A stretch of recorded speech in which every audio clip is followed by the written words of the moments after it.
ქართული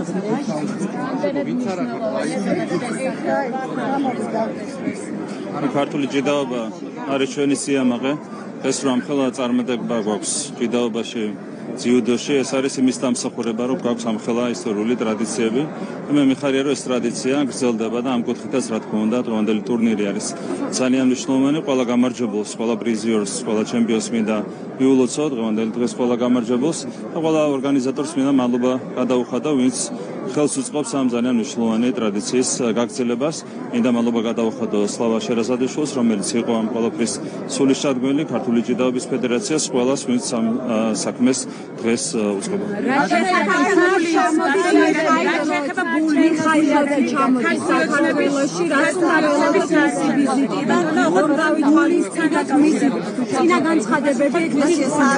ძალიან მნიშვნელოვანია, რომ არჩევნები ჩატარდეს ჯანსაღ გარემოში და ჯანსაღი გარემო პირველ რიგში გულისხმობს იმას, რომ არ უნდა იყოს არავითარი ძალადობა, არ უნდა იყოს არავითარი ეგრეთ წოდებული ბულინგი, არავითარი ზეწოლა. ეს არის ძალიან მნიშვნელოვანი.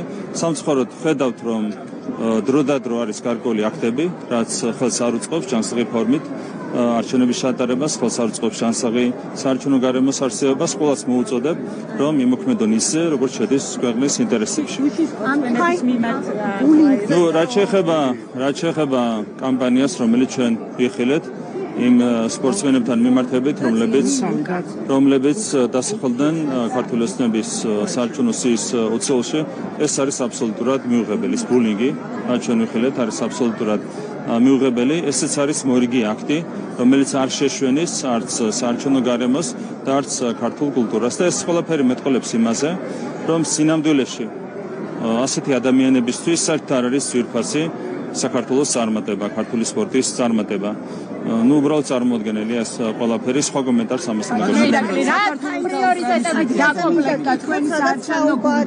პრიორიტეტებით დაკომპლექტდა თქვენი საარჩევნო გუნდი, რომ გითხრათ? თქვენ დაინახეთ, რომ საარჩევნო გუნდი პირველი ოცეული არის დაკომპლექტებული სხვადასხვა კრიტერიუმით, არის საკმაოდ მრავალფეროვანი გუნდი, აქ არიან როგორც სტაჟიანი პოლიტიკოსები, ასევე ახალი სახეები, არიან სპორტის დამსახურებული მოღვაწეები, ოლიმპიური ჩემპიონები, აქ არიან ბიზნესის სფეროს წარმომადგენლები, სხვადასხვა ასაკის წარმომადგენლები.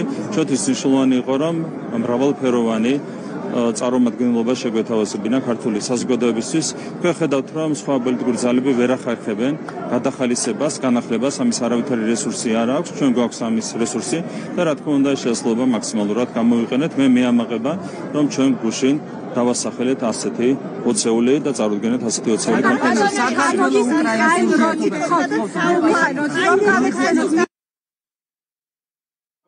შეიძლება საქართველოს კრიზისისთვის უნდა ემზადებოდეს და ამისთვის უნდა კონდეს გეგმა და აქვე გითხავთ პრეზიდენტის ინტერვიუზე სპიგაროსთან, სადაც ის საუბრობს, რომ 25% აქვს გაკოტრებული ძალაო ასეთი და მხოლოდ ის და ოპოზიცია არის შემოbrunების გზაზე ევროპაში. რაც შეეხება პირველ რიგში, ჯერ დავიწყებ სალომე ზურაბიშვილის ინტერვიუთი. ეს ადამიანი ასდენილია საერთოდ ყველაფერს.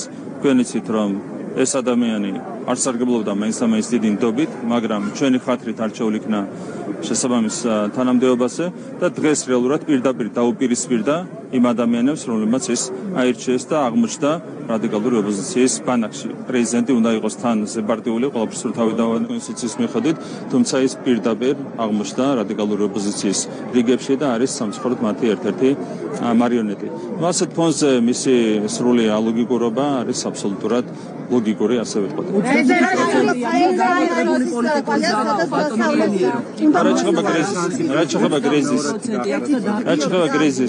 რაც შეეხება კრიზისს, არავითარი კრიზისი ჩვენს ქვეყანაში არ იქნება.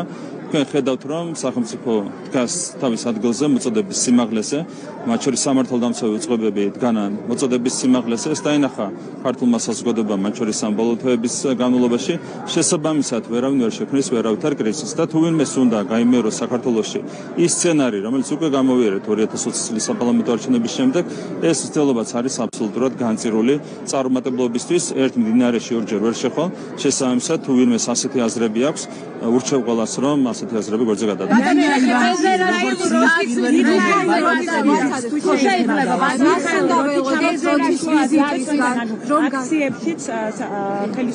რომ გაიხსენოთ თან მისი განცხადება მათ შორის არა გებასუხებ ყველას ვასუხობ ხოლმე ყოველთვის როგორც მოგეხსენა არასდროს არ დავებ კითხავს ნუ არაფერია აბსოლუტურად არაფრის მომცემი არ არის ნუ ეს ადამიანი არის ქართული საზოგადოების თვალში აბსოლუტურად დისკრედიტირებული ცდილობდა ჩართულიყო რევოლუციურ პროცესებში და ჩაუვარდა ეს მცდელობა ნუ რაფასი უნდა კონდეს ოპოზიციისთვის მის ჩამოსვლას მე არ ვიცი ის ცდილობს რომ რაღაცნაირად ხარი დაუჭიროს ოპოზიციას თუმცა მე მგონია რომ კონტრპროდუქტიული იქნება ოპოზიციისთვის მისი ჩამოსვლა საქართველოში იმდენად შელახული აქვს მას რეპუტაცია ამ ქვეყანაში ბიძინა ივანიშვილი როგორც ის პირველი ნომერი არის თუ არა მზად რომ დებატებში დადეს ოპოზიციასთან ამ პრეზიდენტთან ჩვენ ნახეთ რომ საუბარია ის გამოიწვია ან თუნდაც თქვენ დებატებში იღებთ თუ არა მონაწილეობას მე რა თქმა უნდა მის გარეშე მის სახელით ვერ გავცემ ამ კითხვას პასუხს მაგრამ მე მგონია რომ ძალიან დიდი კადნიერება იქნებოდა ოპოზიციის მხრიდან ამაზე ფიქრიც კი რომ რამენერად მოინდომონ ბიძინა ივანიშვილთან დებატებში დაჯდომა უბრალოდ მისი ბრწყილის ფასად არ ღირს არც ერთი ოპოზიციონერი ძალიან კარგად იცით რა მნიშვნელობა აქვს უნდა გქონდეს ელემენტარულად ისეთი რეპუტაცია შექმნილი რომ გაბედო და შესთავაზო დებატები ბიძინა ივანიშვილს ამის არავითარი რესურსი არც ერთ ოპოზიციონერს არ აქვს გაჩდებით დებატებში ოპოზიცია რა შეეხება დებატებს თქვენ იცით რომ კანონმდებლობა ითვალისწინებს გარკვეულ ფორმატში დებატებს რასაც ითვალისწინებს კანონმდებლობა იმის ფარგლებში რა თქმა უნდა ამას გავაკეთებთ რა შეეხება ზოგადად დებატებს თქვენ იცით რომ რამდენჯერმე ჰქონდა ოპოზიციას შანსი მაგალითად ინტერპელაციის წესით მოეთხოვა ჩემი მისვლა პარლამენტში ვერც ერთხელ ვერ გაბედეს ამის გაკეთება როცა მქონდა წლიური ანგარიში ვერ გაბედეს პარლამენტში მოსვლა ასეთ პირობებში მათი მხრიდან დებატებზე საუბარი რა თქმა უნდა სრულიად არარელევანტურია ჩვენ ხარეს არის სიმართლე ჩვენ ვართ მყარად ნებისმიერ ადამიანთან ვართ მზად რა თქმა უნდა პოლემიკისთვის თუმცა ყოველ ჯერზე ისინი ცდილობენ რომ ხელიდან გაუშვან ნებისმიერ კეზერაშვილის დანაშაულზეც მინდა გკითხოთ ოპოზიცია ახლა არის კეზერაშვილის დაცვის რეჟიმში მანამდე ამბობდნენ რომ კეზერაშვილი იყო პოლიტიკური დევნილი ახლა ამბობენ რომ ქართული ოცნება აბრალებს მას დანაშაულს პარალელურად ნახეთ გამოაშკარავებული ფაქტები რასთან გვაქვს თქვენი აზრით საქმე ნუ ყველაფერი იცის საქართველოში ვინ არის კეზერაშვილი რა საქმიანობით არის დაკავებული ჯერ ასაკეთებდა ხელისუფლებაში ყოფნის პერიოდში მის სახელს უკავშირდება ისეთი საგმირო საქმეები, როგორც არის ჯერ ბიზნესმენების ძარცვა, მერე ჯარის ძარცვა და ახლა ძარცვავს ევროპელ პენსიონერებს და ამ ფონზე სამწუხაროდ სარგებლობს ევროკავშირის ქვეყნებში თავისუფალი მიმოსვლით, რაც ჩვენთვის არის ძალიან შემაშფოთებელი. ასევე მან აღიარა, რომ საქართველოში ეს აფინანსებს რადიკალურ ოპოზიციას, არასამთავრობო ორგანიზაციებს, მედია საშუალებებს, რაც მათ შორის კანონის დარღვევაც არის, თუმცა საბოლოო ჯამში ამითაც ვერ ახერხებენ ისინი ვერავითარი წარმატების მიღწევას, მაგრამ თავარი შემაშფოთებელი აქ არის ის, რომ ის სარგებლობს თავისუფალი მიმოსვლით ევროკავშირის ქვეყნებში და ამ მიმოსვლის წყალობითაც მათ შორის წარსავს ევროპელ პენსიონერებს. დროებითი წარმომადგენელიც აღარ ყავს უკრაინას საქართველოში, ჩვენც არ ყავს ელჩი უკრაინაში. როგორ წარმოგიდგენიათ აი ამ ფონზე ორი ქვეყნის სამომავლო ურთიერთობა? ჩვენ არაერთხელ დავაყენეთ ეს საკითხი, ეს არის უკრაინის ხელში. ჩვენ არ გამოგვიწევია ელჩი უკრაინიდან და არც უკრაინის ელჩი გაგვიწევია საქართველოსთან. ეს გააკეთა უკრაინულმა მხარემ, ხო, ჯერ საკუთარი ელჩი გაიწვიეს საქართველოსთან ორი საბაბით. ეს იყო ის, რომ არ მივერთით სანქციებს, ანუ ჩვენი ეკონომიკის ჩამოქცევაზე იყო საუბარი და მეორე იყო ის, რომ ჩვენ არ გავგზავნეთ მებრძოლი მოხალისეები უკრაინაში, ანუ საუბარი იყო მეორე ფრონტის გახსნაზე. არ გავაკეთეთ არც ერთი, არც მეორე, არ ჩამოვაქციეთ ეკონომიკა, არ გავხსენით მეორე ფრონტი, ამ საბაბით გაწეული იქნა უკრაინის ელჩი საქართველოსთან, ამაზე რა თქმა უნდა საზოგადოება გამოიტანს საკუთარ დასკვნებს. და ამის შემდეგ ჩვენი ელჩი უკრაინაში პრაქტიკულად გამოაგდეს ქვეყნიდან, ეს არის ის ელჩი, რომელსაც ერთი დღით არ დაუტოვებია უკრაინა ომის დაწყების დღიდან. იყო არაერთი ელჩი, მათ შორის დასავლური ქვეყნების ელჩები, რომლებაც პირველივე დღიდან გამოაცხადეს ევაკუაცია, ეს მათი საქმე იყო, რა თქმა უნდა, ვერავის ვერ გავაკრიტიკებ, წავიდნენ კიევიდან, საქართველოს ელჩი ბოლომდე ყოველდღიურ რეჟიმში რჩებოდა უკრაინაში, კიევში და ესეც კი არ დაუფასეს ამ კაცს და არც ჩვენს ქვეყანას და გამოაგდეს ელემენტარულად უკრაინიდან. ეს არ არის სწორი, ხელს არ უწყობს, რა თქმა უნდა, ურთიერთობების განვითარებას, მაგრამ ეს არის უკრაინის ხელისუფლების გადაწყვეტილება, რაც ჩვენთვის არის ძალიან სამწუხარო. ჩვენ ყველა შემთხვევაში რჩებით სამხრივი მეგობრობის რეჟიმში, იმიტომ რომ ეს შეერდება უკრაინულ ხალხს და ეს შეერდება ჩვენს მეგობარ ქვეყანას უკრაინას. ჰელსინკის კომისიასთან დაკავშირებით განცხადება გაკეთდა.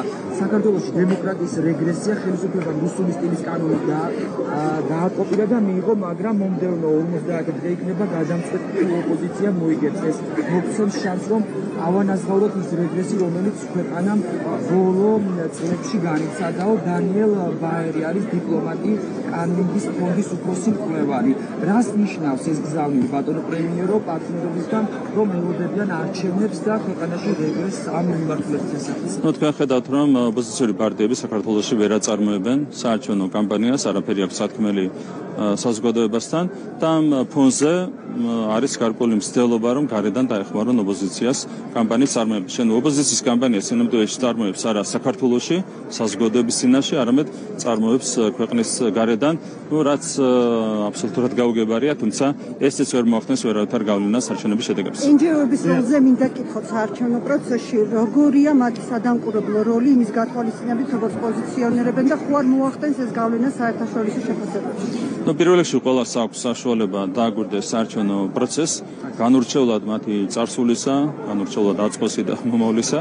ყველა აგვირდება არჩევნებს და აბსოლუტურად შეუფერხებელი არის ეს პროცესი, რაც დაკავშირებულია დაგვირებასთან. პრობლემა არის ის, რომ არიან ეგრეთ წოდებული ადგილობრივი სადამკვირვებლო ორგანიზაციები, რომლებიც პირდაპირ აწარმოებენ საარჩევნო აგიტაციას მართველი პარტიის წინააღმდეგ და ოპოზიციური პარტიების სასარგებლოდ. შეგიძლიათ შეხვიდეთ ამ NGO-ების ვებგვერდზე და პირდაპირ წარმოებს კამპანია მართველი პარტიის წინააღმდეგ და ოპოზიციური პარტიების სასარგებლოდ.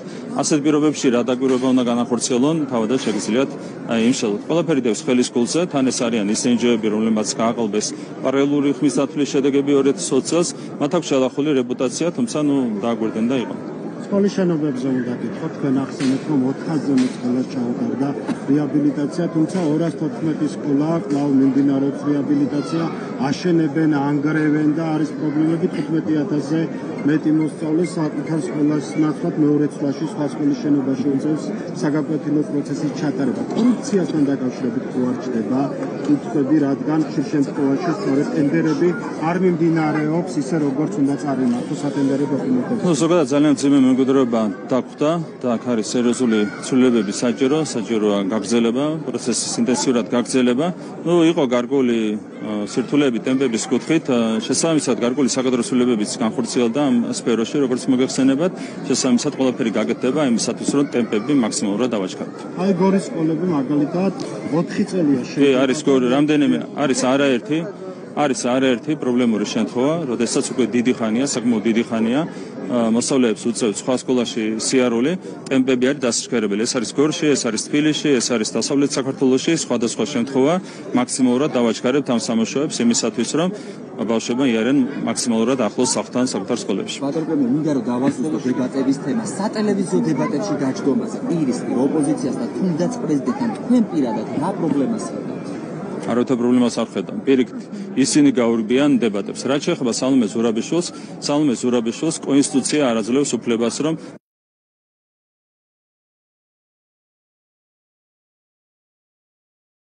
არღვევს კონსტიტუციას. მასთან დებატებს საერთოდ არც ფასი აქვს, არც სირთულე არ აქვს. რაღაცა დებატები უნდა იყოს ცოტა რთული მაინც, იმისათვის რომ იქ მონაწილეობა ღირდეს. მეორე ვადითაც აპირებს ის, რომ და რა შანსები აქვს ამაზეც რომ გითხრათ? ჩვენი დღევანდელი მხარდაჭერა არის დაახლოებით 60%. ამ პირობებში ხედავთ, რომ სალომე ზურაბიშვილს არავითარი შანსი არ აქვს. მთელ ოპოზიციას, რომელიც დღეს ლახავს ბარიერს, აქვს 20%-მდე. 60-ზე თქვენ თავად შეგიძლიათ იმშალოთ რა შანსები აქვს სალომე ზურაბიშვილს, რომ არჩეული იყოს პრეზიდენტის თანამდებობაზე. ის ნაცმოძრაობამ დატოვა პრეზიდენტის პოსტზე, მას შემდეგ რაც მან დაარღვია კონსტიტუცია, არის დღეს ნაცმოძრაობის პრეზიდენტი, მეორედ ნაცმოძრაობის პრეზიდენტი ვერ გახდება. დაჯდებით ოპოზიციასთან დებატებში. კიდევ ერთხელ გამიმერებ, ისინი გაურბიან დებატებს. მე პირადად სად ვარ, აბსოლუტურად მზად ვარ. ბატონო, როდის გაექცნენ დებატებში დაჯდომას? როდის პარლამენტში? ნახეთ. არა, გეტყვით, პარლამენტი არის დებატების თავარი სივრცე, ხო? დებატების თავარი სივრცეა. მათ ქონდათ შანსი თებერვალში, მარტში, აპრილში მაისში, შემდეგ იყო ივნისი, ეხლა არის უკვე სექტემბერი. 6 ჯერ ქონდა ჩანსი, რომ ჩემთან გამართულიყო საპარლამენტო დებატები. 6-ვე ჯერ გაიხსნა. აჩხვა სატელევიზიო დებატებს კი ბატონო, ჩემთვის არავითარი პრობლემა არ არის, არავითარი სირთულე არ არის. იმდენად არაფერი აქვს სათქმელი საზოგადოების წინაშე, კიდევ გამიმერებ, უცხოელები ატარებენ მათ მაგურად კამპანიას. რა დებატების თავი აქვს? მადლობა.